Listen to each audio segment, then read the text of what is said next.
My former boss said I'd be back begging for my job. Instead, I returned as his new supervisor.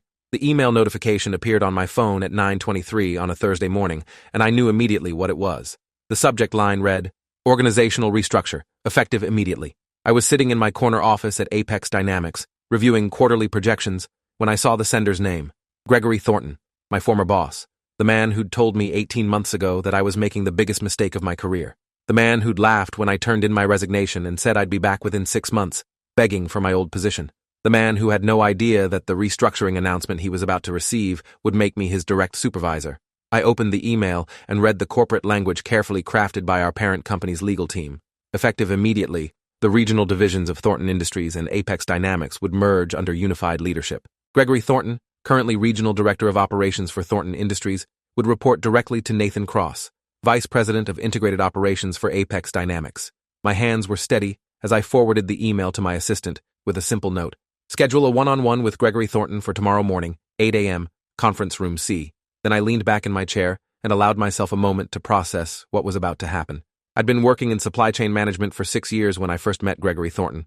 I was 29, ambitious, and had just been promoted to Senior Logistics Coordinator at Thornton Industries, a mid-sized manufacturing company based in Ohio. Thornton Industries had been a family business for 3 generations, and Gregory was the grandson of the founder, a man who treated the company like his personal kingdom. He was 53, silver-haired, always impeccably dressed, and he ran the operations division with an iron fist and an ego that filled every room he entered. He believed in hierarchy, in people knowing their place, and in the absolute authority of management over staff.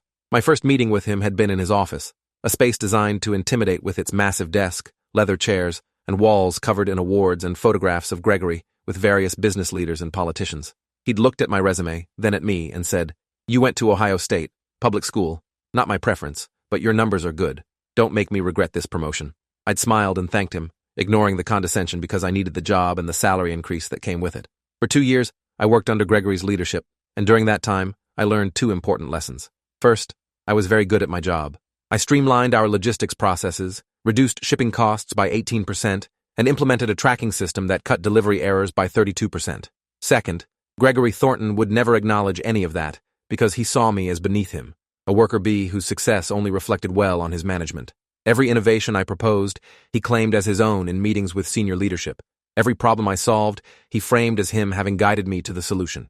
When I asked for recognition, he told me that recognition came with tenure, and I hadn't earned it yet. When I asked for a raise, he told me I was already overpaid for my experience level. The breaking point came during a company-wide meeting in March, 2 years into my time at Thornton Industries. I developed a new inventory management protocol that saved the company approximately $300,000 annually. I'd presented it to Gregory first, as protocol required, and he'd approved implementation. At the meeting, the CEO, Douglas Whitmore, specifically asked who had developed the new system. I'd been sitting in the 3rd row, expecting Gregory to at least acknowledge my contribution. Instead, he'd stood up and said, "My team and I developed this over several months. It's an example of strong leadership driving innovation. My team and I, not Nathan Cross, not even a mention of my name, just vague credit to a team he'd barely supervised." After the meeting, I'd confronted him in his office. "You didn't mention my name. That was my project, my system, my work." Gregory had looked at me with that patient expression he wore when dealing with what he considered subordinate foolishness. "Nathan, you work for me. Your projects are my projects. Your success is my success. That's how organizations work. When you have people reporting to you, you'll understand."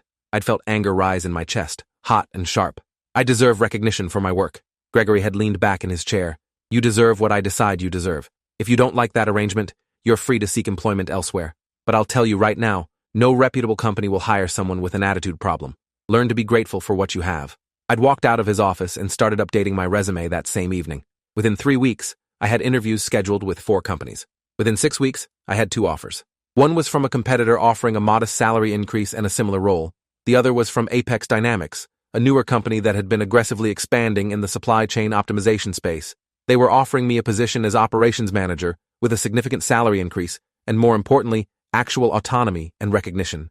If you are enjoying this story already, please subscribe to see more stories like this. I'd taken the offer from Apex Dynamics and submitted my resignation to Gregory on a Monday morning in May. I'd kept it professional, thanked him for the opportunity, and given the standard 2 weeks' notice. Gregory had read the resignation letter, set it down on his desk, and laughed. Actually laughed, a condescending chuckle that made my jaw clench. "Apex Dynamics? Nathan, they're a startup. They've been around for 5 years? They're unstable, overfunded by venture capital, and they'll be downsizing within a year. You're making a huge mistake. I'd kept my voice level. I appreciate your concern, but I've accepted their offer. Gregory had stood up, walked around his desk, and put his hand on my shoulder in a gesture that was meant to seem paternal, but felt patronizing. I'm going to give you some advice because I like you, Nathan. Stay here. You have a stable job, a good salary, and room to grow.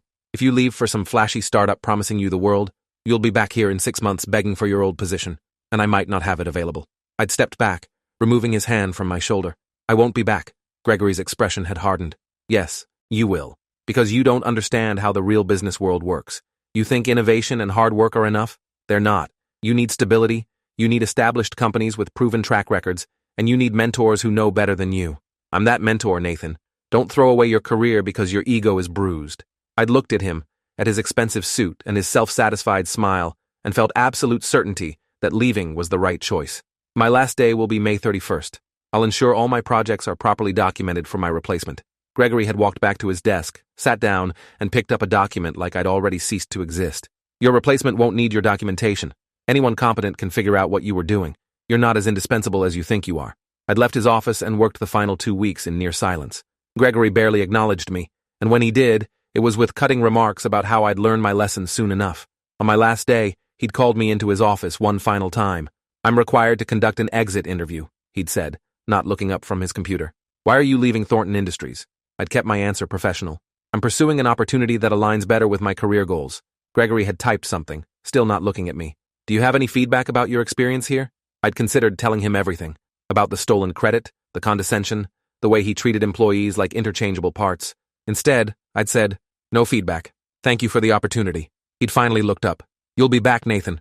When Apex fails, when they lay you off, when you realize stability matters more than flash, you'll be back. And I'll remember this conversation. I'd walked out of Thornton Industries that day with a box of personal items and no intention of ever returning. Apex Dynamics had been everything Gregory said it wasn't. The company was growing rapidly but sustainably, profitable from year 2, and built on actual innovation rather than legacy relationships. My boss, David Kellerman, was the COO, a man in his late 30s who'd built his career on recognizing and promoting talent rather than hoarding credit. Within 3 months, I'd implemented systems that improved our operational efficiency by 23%. Within 6 months, David promoted me to Senior Operations Manager. Within a year, I was Director of Regional Operations. And now, 18 months after leaving Thornton Industries, I was Vice President of Integrated Operations, overseeing multiple regions and reporting directly to the CEO. The promotion had come 3 weeks ago, right before Apex Dynamics acquired Thornton Industries in a merger that surprised the industry. Thornton Industries had been struggling financially, their outdated systems and resistant to change leadership putting them at a competitive disadvantage. Apex had acquired them for their client base and manufacturing facilities, planning to integrate their operations and modernize their systems. As part of the integration, all regional operations would report through Apex's structure, which meant Gregory Thornton would report to me. The morning of our scheduled meeting, I arrived at the office at 6:30, giving myself time to review Gregory's personnel file and recent performance reports. The file was illuminating. Gregory had been with Thornton Industries for 29 years, rising through the ranks primarily due to family connections. His performance reviews over the past 5 years showed declining results, increasing complaints from staff about his management style and resistance to modernization initiatives. 3 senior employees had left his division in the past year, all citing his leadership as a primary reason.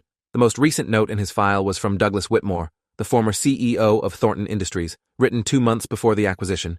Gregory's unwillingness to adapt to changing industry standards is becoming a liability. Recommend leadership coaching or potential restructuring of his role. At 7:55, my assistant, Monica Garrison, knocked on my door. She was 28, brilliant, and had been with me since my first month at Apex. Gregory Thornton is here. He's 15 minutes early and he looks nervous. I smiled. Give him coffee, make him comfortable, and bring him in at exactly 8 o'clock. At 8 o'clock, Monica opened my door and Gregory Thornton walked into my office. He'd aged in 18 months, more gray in his hair, deeper lines around his eyes, and a tension in his shoulders that hadn't been there before. He was dressed impeccably as always, navy suit, red tie, polished shoes, but there was something diminished about him. He saw me sitting behind the desk and stopped, literally stopped walking, frozen in the doorway, his face cycling through confusion, recognition, and something that might have been horror. Nathan? His voice was uncertain, stripped of the condescension I remembered. Hello, Gregory. Please, sit down. I gestured to the chair across from my desk, the same configuration he'd used to intimidate me countless times. Gregory sat slowly, his eyes moving around my office, taking in the space, the view, the evidence of my success. I don't understand. You work here? At Apex? I leaned forward slightly. I don't just work here. I'm the vice president of integrated operations. I've been with Apex for 18 months. I'm sure you've seen the organizational chart from the merger documents. Gregory's face had gone pale. The VP position. That reports to the CEO. I nodded. Correct. And as of the merger completion last week, all regional operations directors, including you, report to me. The silence that followed was heavy. I could see Gregory processing, understanding hitting him in waves. The kid he'd dismissed, the employee he'd stolen credit from, the subordinate he'd told would come crawling back, was now his boss. I didn't realize, Gregory stammered, his usual eloquence gone. You didn't realize that Apex Dynamics was the startup you mocked? That the unstable company you said would fail is now successful enough to acquire Thornton Industries? Or you didn't realize that I'd be in a position of authority over you? Gregory's jaw tightened. I'm sure you find this very amusing. I shook my head. Actually, I don't. This isn't about amusement or revenge, Gregory. This is about business. Apex acquired Thornton Industries because we saw value in your client relationships and manufacturing capabilities. But we also saw significant operational inefficiencies that need to be addressed. That's my job, and you're going to help me do it. Gregory leaned back, and I saw a flash of his old arrogance. I've been running operations at Thornton for 15 years. I know that company better than anyone. Whatever changes you're planning, you'll need my expertise. I pulled out a folder, opened it, and slid a document across the desk. This is your performance review from the past 3 years. Declining productivity, increasing employee turnover, resistance to process improvements, and multiple complaints about your management approach. Your expertise is noted, but it needs to be accompanied by willingness to change. Gregory glanced at the document but didn't pick it up. Who compiled this? Douglas? He never understood my methods. I kept my voice professional. Your methods resulted in Thornton Industries losing market share while competitors, including Apex, grew. Your methods resulted in talented employees leaving and taking their expertise elsewhere. Your methods contributed to the financial struggles that led to the acquisition. So yes, Douglas documented them, and yes, I'm going to address them. Gregory's face flushed. You're going to address them? Nathan, you worked for me for 2 years.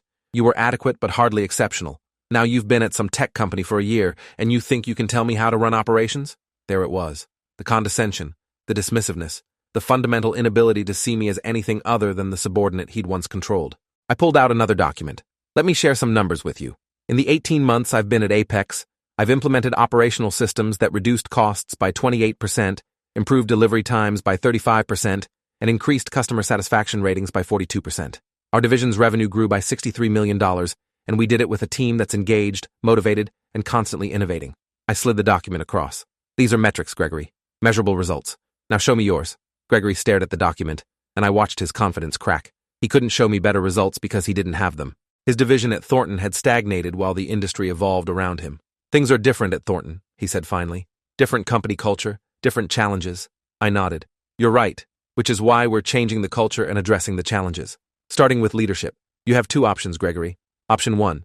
You accept that things are going to change, you work with me to implement new systems, and you demonstrate willingness to learn and adapt. If you do that, you'll keep your position and potentially grow into a larger role as we expand.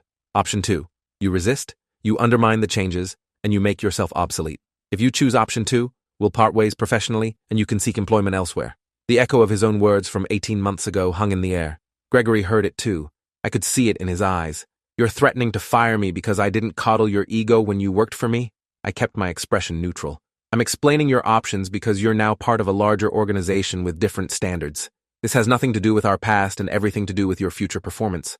What happened between us 18 months ago is irrelevant to me professionally. What matters is whether you can contribute to Apex's success. Gregory stood up abruptly. I need to think about this. I remained seated. Take the weekend. We have a division leadership meeting on Monday morning at 9 o'clock.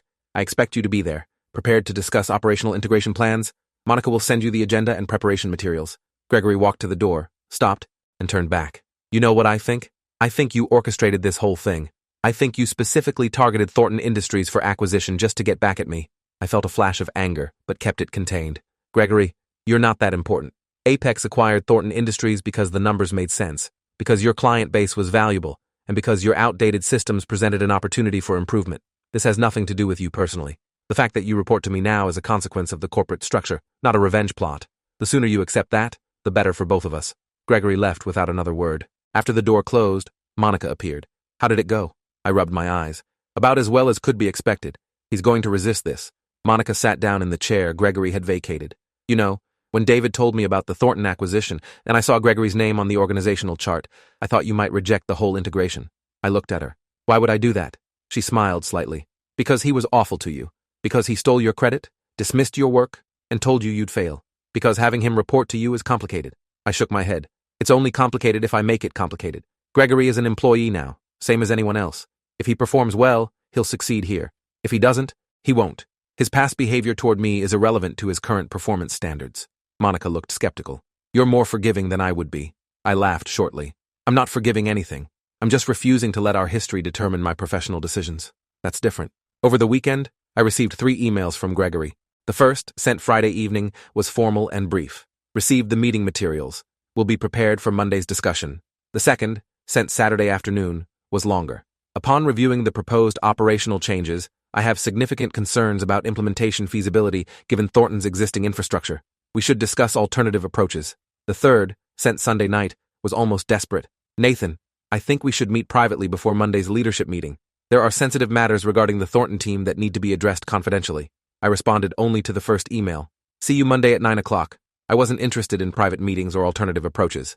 The changes were necessary, the timeline was set, and Gregory's concerns were noted, but not determinative. If this story keeps your interest, please subscribe to get more stories like this. Monday morning, I arrived at the office at 7 to prepare for the leadership meeting. The agenda was straightforward. Introduce the integrated leadership team, outline the operational changes, establish timeline and accountability, and address questions. I'd invited 8 people: Gregory, 3 of his direct reports from Thornton, and 4 of my existing team leads from Apex. At 8:45, people started arriving. My Apex team members entered confidently, greeting me and settling into their usual seats. Gregory's team from Thornton entered cautiously, looking around the conference room like they were entering foreign territory. One of them, a woman named Laura Simmons, who'd been Thornton's logistics director for 6 years, made eye contact with me and smiled. We'd worked together briefly during my time at Thornton, and she'd always been professional and competent. Gregory arrived last at 8:58, carrying a leather portfolio and wearing an expression of controlled neutrality. He took a seat at the far end of the table, deliberately positioning himself away from me. At 9 o'clock exactly, I started the meeting. Good morning, everyone. Thank you for being here. For those coming from Thornton Industries, welcome to Apex Dynamics. I'm Nathan Cross, VP of Integrated Operations, and I'll be overseeing the operational integration of our 2 companies. Let's go around the table and introduce ourselves.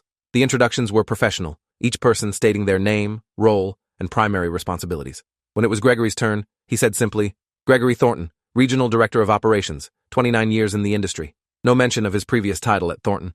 No elaboration on his experience. Just the basics. After introductions, I outlined the integration plan. Over the next 90 days, we'll be implementing significant operational changes across the former Thornton divisions. These changes are designed to align your processes with Apex's systems, improve efficiency, and position us for continued growth. This will include new inventory management protocols, updated logistics software, revised procurement procedures, and restructured reporting lines. I clicked to the next slide, showing the timeline. Phase 1 begins next Monday. We'll start with the inventory management system rollout. Gregory, I'll need your team to identify 3 facilities for the initial pilot implementation. Gregory's voice was measured when he responded. That timeline is aggressive. Our facilities are currently running on systems that have been in place for 15 years.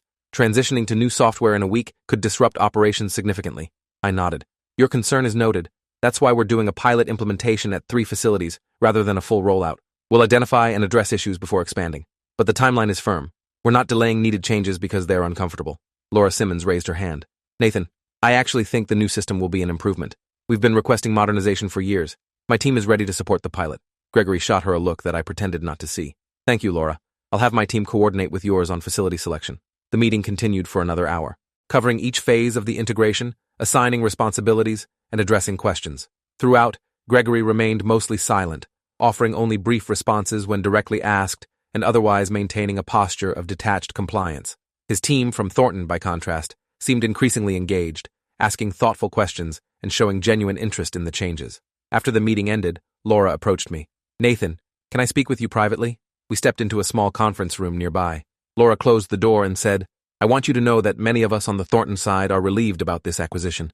Gregory has been resistant to change for years, and it's been frustrating. When we heard Apex was taking over, honestly, most of us were hopeful. I was surprised by her candor. That's good to hear. I want this integration to work well for everyone. Laura hesitated, then continued. I should also tell you that Gregory has been talking to some of the team, telling them that you have a personal vendetta against him, that the changes are about revenge rather than business improvement. I wanted you to know in case it becomes an issue. I felt anger flash, but kept it controlled. Thank you for letting me know. For the record, this has nothing to do with my previous employment at Thornton. These changes would be happening regardless of who was implementing them. Laura nodded. I know that, and most of the team knows it too. But Gregory can be persuasive, especially with people who are nervous about change. After she left, I called David Kellerman, the COO and my direct supervisor. David was 42, had been with Apex since its founding, and had mentored me since I'd joined the company. We need to talk about Gregory Thornton, I said when he answered. We met in his office 20 minutes later. I explained the situation, Gregory's resistance, his comments to his team, the undercurrent of personal animosity. David listened carefully, then said, "What do you want to do?" I'd been thinking about that question. I want to give him every opportunity to succeed, but I also want to document everything. If this becomes a performance issue, I need a clear record that we provided support, set clear expectations, and gave him fair chances to adapt. David nodded. Agreed. I'll have HR set up a performance improvement framework. We'll document all interactions, all expectations, all outcomes. That way, if Gregory succeeds, great. If he doesn't, we have a clear record of why. He paused. Nathan, I need to ask you something directly. Is your judgment about Gregory clouded by your history with him? I'd been expecting this question and had an honest answer ready. I don't think so, but I'm self-aware enough to know my perspective might be biased. That's why I want clear documentation and why I'm telling you about this now. If you see me making decisions that seem personal rather than professional, I need you to call it out. David smiled. Fair enough. And for what it's worth, I think you're handling this exactly right. Gregory is an employee now, same standards as everyone else. His past behavior doesn't earn him special treatment, good or bad. The next few weeks proved Laura's warning accurate. Gregory complied with direct instructions, but resisted in subtle ways. When asked to identify facilities for the pilot implementation, he chose the 3 most complex locations, the ones most likely to have complications. When asked to assign team members to support the rollout, he selected his least experienced staff. When problems inevitably arose, he'd say things in meetings like, "I did warn that this timeline was too aggressive," positioning himself as the voice of reason being ignored. I documented everything, every conversation, every decision, every instance of resistance. HR set up a formal performance improvement plan outlining specific expectations, proactive support of integration initiatives, collaborative engagement with the Apex team, professional communication with staff, and measurable progress toward operational targets. I met with Gregory bi-weekly to review progress. These meetings were tense but professional. Gregory would arrive with a list of problems, framing them as evidence that the changes weren't working. I'd address each concern systematically, showing him data that demonstrated overall improvement despite isolated issues. After the 3rd bi-weekly meeting, Gregory's frustration boiled over. "You're setting me up to fail," he said bluntly. "You're implementing changes too quickly, you're not listening to feedback, and you're punishing me for being realistic about timelines." I kept my voice calm. "Gregory, I'm implementing the same changes across all regions. The difference is that other regional directors are finding solutions to challenges rather than cataloging reasons why things can't work. Laura's team has the pilot system running smoothly. 2 other regions have already requested early rollout because they've seen the results. You're the only director consistently reporting problems." Gregory leaned forward. "Because I'm the only one being honest about limitations. The others are telling you what you want to hear." I pulled out a report. "This is last month's operational data. Laura's region improved delivery times by 19% and reduced logistics costs by 12%. The other regions showed similar improvements. Your region's metrics are essentially unchanged. So either everyone else is lying and somehow producing fake improved results, or you're not implementing the systems effectively." Gregory stared at the report. "My region has unique challenges." I closed the folder. "Every region has unique challenges. The question is whether you're working to overcome them or using them as excuses. I need you to be honest with yourself about which one you're doing." Gregory stood abruptly. "I've been in this industry for 29 years. I don't need lectures from someone who's been in leadership for 18 months. There it was again. The fundamental inability to see past our history, to acknowledge that titles and experience don't automatically confer competence. "You're right that you have more years in the industry," I said evenly, "but those years don't exempt you from performance standards. Every employee at Apex, including me, is evaluated on results. You're not being held to a different standard, Gregory. You're being held to the same standard, and right now, you're not meeting it." He left without another word. That evening, I received a call from Douglas Whitmore, the former CEO of Thornton Industries, who'd stayed on as a senior advisor during the transition. "Nathan, Gregory reached out to me. He's claiming you're treating him unfairly, targeting him because of personal history. I wanted to get your perspective before I escalate this to David or the board." I appreciated Douglas's directness. "I'm happy to walk you through every interaction I've had with Gregory, every expectation I've set, and every piece of documentation we've compiled. Would you like to meet tomorrow?" We met the following morning in Douglas's office at the Thornton facility. I brought a comprehensive file, meeting notes, performance metrics, comparison data with other regions, documentation of Gregory's resistance, and records of the support and resources we'd provided. Douglas reviewed everything carefully, asking clarifying questions, comparing Gregory's results with other directors, examining the timeline and expectations I'd set. After 90 minutes, He set down the last document and looked at me. This is thorough. You've done everything right. Gregory's performance issues are legitimate, documented, and consistent with patterns I saw before the acquisition. His claim that you're targeting him personally doesn't hold up against this evidence. I felt relief, but also something heavier. I want him to succeed, Douglas. I genuinely do. But I can't lower standards just because of our history. Douglas nodded. I know. And for what it's worth, I think Gregory knows it too. He's been struggling with relevance for years. The industry changed around him and he refused to change with it. Now he's facing consequences and he's looking for someone to blame. He paused. The truth is, Nathan, if you weren't his supervisor, someone else would be having this same conversation with him. The problem isn't you. It's his unwillingness to adapt. Douglas's validation mattered, but it didn't solve the fundamental problem. Gregory was still underperforming, still resisting, and the situation was becoming untenable. 2 weeks later, things came to a head. I received a forwarded email from Monica that Gregory had sent to his entire team. The subject line was, "Concerns about current direction," and the content was a thinly veiled critique of the integration process, the new systems, and implicitly, my leadership. He'd written, "I know many of you are frustrated by the rapid changes and the pressure to abandon proven methods for unproven systems. I share your concerns. While we must comply with corporate directives, I want you to know that I'm advocating for a more measured approach that respects our experience and institutional knowledge." The email was professional enough that it didn't explicitly violate any policies, but it was clearly designed to undermine the integration and position Gregory as the defender of his team against unreasonable demands from above. I forwarded it to David with a simple note. This is a problem. David called me 10 minutes later. Bring him in, now, with HR present. I scheduled an emergency meeting for that afternoon. Gregory arrived to find me, David, and Rebecca Oates, our Director of Human Resources. Rebecca was 51, former employment attorney, and had seen every workplace conflict imaginable. Gregory's face went pale when he saw all three of us. "What's this about?" David gestured to a chair. "Sit down, Gregory. We need to discuss your email to your team." Gregory sat slowly. "I don't understand. I was communicating with my staff about their concerns." Rebecca opened a folder. "Let me read something to you. While we must comply with corporate directives, I'm advocating for a more measured approach. Gregory, that language positions you as separate from corporate leadership, as someone who doesn't fully support the direction we're taking. It undermines Nathan's authority and creates doubt among employees about whether they should fully commit to the integration." Gregory's jaw tightened. "I'm entitled to my professional opinion." David leaned forward. "You're entitled to share concerns through appropriate channels, which means bringing them to Nathan in your one-on-ones or raising them in leadership meetings.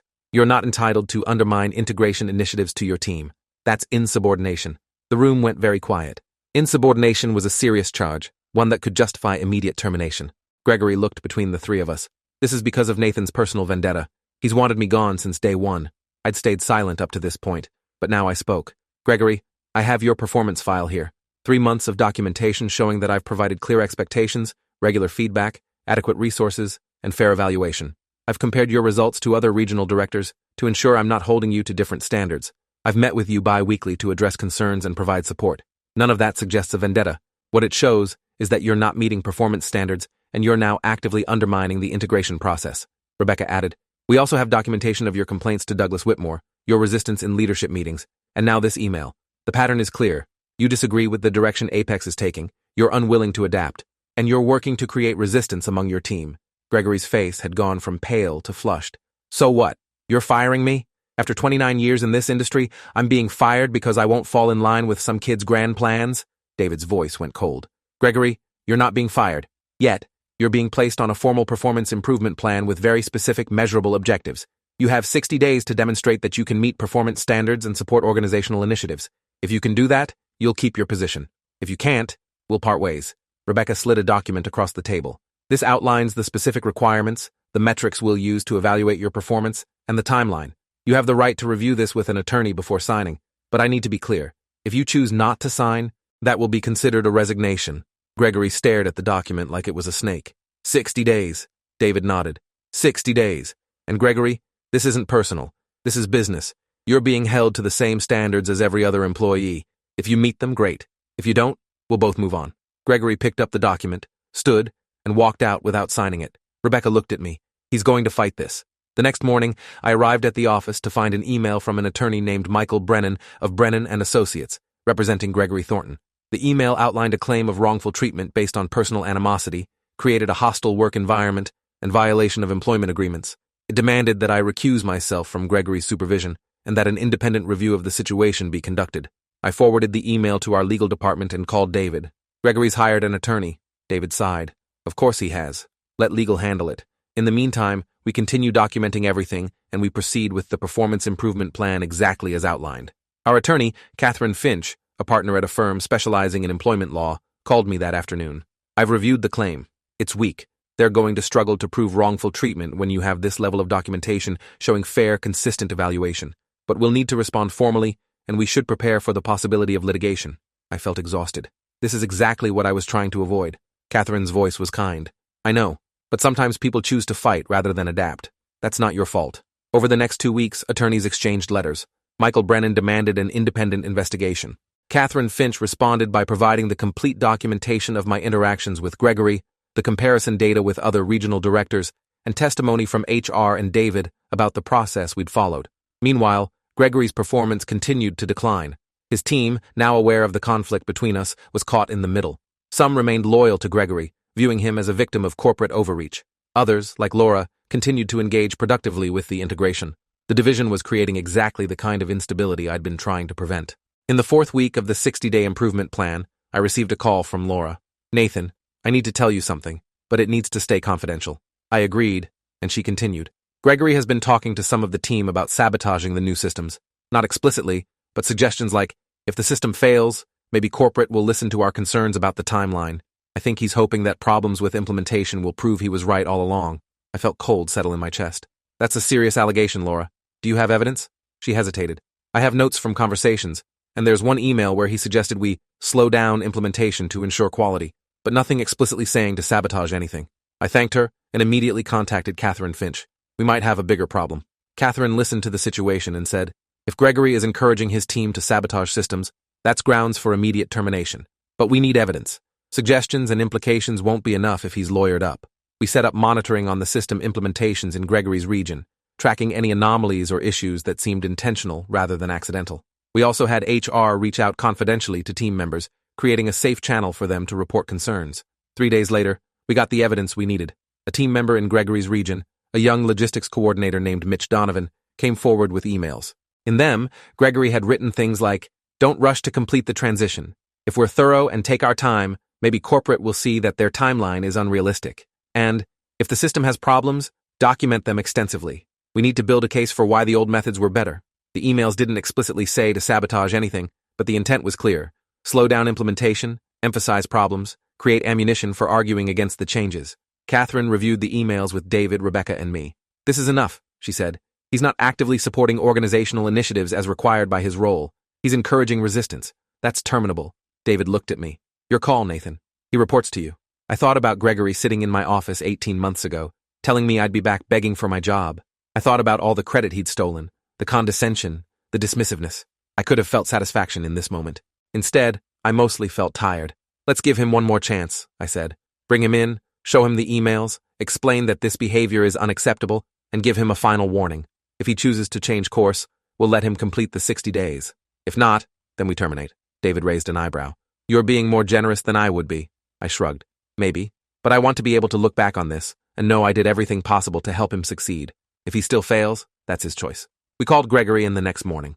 Same configuration. Me, David, Rebecca, and now Catherine Finch joining via video call. Gregory walked in and saw the setup. "More legal threats?" David laid out the emails on the table. "These were sent from your company email account to your team members over the past 2 weeks. They show you encouraging slow implementation and emphasizing problems rather than solutions. This directly violates the performance improvement plan requirements." Gregory glanced at the emails, but didn't pick them up. "I was encouraging thoroughness, not sabotage." Catherine's voice came through the speaker. "Mr. Thornton, the language in these emails demonstrates a pattern of undermining organizational initiatives. Combined with the previous documentation, this creates grounds for immediate termination under your employment agreement." Gregory's face went white. "You're firing me." David held up a hand. "We're giving you a choice. You can resign, effective today, with a severance package and a neutral reference. Or you can be terminated for cause, which means no severance and a reference that accurately reflects the reasons for your termination. You have 1 hour to decide." Gregory looked at me, and I saw something in his expression crack. The arrogance, the condescension, all of it fell away, and what was left looked like fear and exhaustion. "Nathan, please, I need this job. I'm 53 years old. If I'm terminated for cause, I'll never work in this industry again." For the first time since our initial confrontation, I felt something like sympathy. Not enough to change the outcome, but enough to soften how I delivered it. "Gregory, you made choices. You chose to resist rather than adapt. You chose to undermine rather than support. You chose to fight rather than cooperate. Those choices have consequences. I'm sorry, but this is what you created. He sat there for a long moment, then said quietly, I'll resign. Rebecca slid a resignation letter across the table, already prepared. Gregory signed it without reading it, stood up, and walked toward the door. He stopped, turned back, and said, You were right. 18 months ago, when you left, you were right. I didn't see it then. I didn't want to see it. But you were right. Then he left, and I never saw him again. The resignation was announced that afternoon. Gregory Thornton was leaving to pursue other opportunities, effective immediately. Laura would serve as interim regional director while we conducted a search for a permanent replacement. The response from the Thornton team was mixed. Some were shocked, others relieved. A few were angry at what they saw as corporate ruthlessness. But within a week, Laura had the region running more smoothly than it had in months. The integration proceeded without Gregory's resistance, and by the end of the quarter, all regions were showing improved metrics. 3 months later, I was in a leadership meeting when David made an announcement. I'm pleased to share that Apex Dynamics has been recognized by Industry Excellence magazine as one of the fastest-growing companies in the supply chain sector. They specifically cited our successful integration of the Thornton acquisition as evidence of strong leadership and operational excellence. The room applauded, and David looked at me. Nathan, this wouldn't have happened without your work on the integration. I know it wasn't easy, especially given your history with Gregory Thornton, but you handled it with professionalism and integrity. That matters. After the meeting, I went back to my office and found an email from Douglas Whitmore. Nathan, I wanted you to know that Gregory reached out to me last week. He's been doing consulting work, but he's struggling. He asked if I thought you would be willing to provide a reference. I told him I'd ask you. No obligation. Obviously. I stared at the email for a long time. Gregory had told me I'd be back begging for my job. Instead, he was the one struggling, asking for help from the person he'd dismissed. I could have ignored the request, could have felt vindicated in his downfall. Instead, I called Douglas. If Gregory asks, tell him I'll provide a factual reference focused on his operational experience prior to the performance issues. I'm not going to sabotage him, but I'm also not going to lie about why he left. Douglas was quiet for a moment. That's generous of you. I shook my head. It's fair. That's different. 6 months after Gregory's resignation, Apex Dynamics completed another acquisition, this time a logistics company in the Northeast. I was promoted to Executive Vice President of Operations, overseeing all regional operations across the company. Laura Simmons became Vice President of the former Thornton region, proving herself to be an exceptional leader who embraced innovation while respecting institutional knowledge. During a conference in Chicago, I ran into Michael Brennan, Gregory's attorney, at a hotel bar. He recognized me and, after a moment's hesitation, approached. Mr. Cross, I wanted to apologize. When Gregory hired me, he painted a very different picture of the situation. After I reviewed the documentation your legal team provided, I realized his claims weren't supported by evidence. I should have advised him to resign earlier rather than fighting it. I shook his hand. You were doing your job. No hard feelings. Michael nodded. For what it's worth, I think you handled the situation ethically. A lot of executives in your position would have just terminated him immediately and dealt with the fallout. I smiled. I wanted to be able to sleep at night. 1 year after Gregory's resignation, I received a LinkedIn message from him. It was brief. Nathan, I hope you're well. I wanted to let you know that I've joined a consulting firm specializing in operational transitions. It's different from what I did before, but I'm learning. I also wanted to say that you were right about everything. About adaptation. About change, about not letting ego get in the way of progress. I'm sorry for how I treated you, both at Thornton and during the integration. I hope you can accept my apology. Gregory. I read the message 3 times, thinking about how to respond. Finally, I wrote back, Gregory, I appreciate you reaching out, and I'm glad you've found work that suits you. I accept your apology. I hope the consulting work goes well. Best, Nathan. It wasn't effusive, but it was genuine. Gregory had been awful to me, had fought against changes that were necessary, had tried to undermine my leadership. But in the end, he'd acknowledged his mistakes and moved forward. That deserved recognition. 2 years after leaving Thornton Industries, I was sitting in my office at Apex Dynamics, now Executive VP of Operations, overseeing 12 regions and nearly 800 employees. My assistant knocked on the door.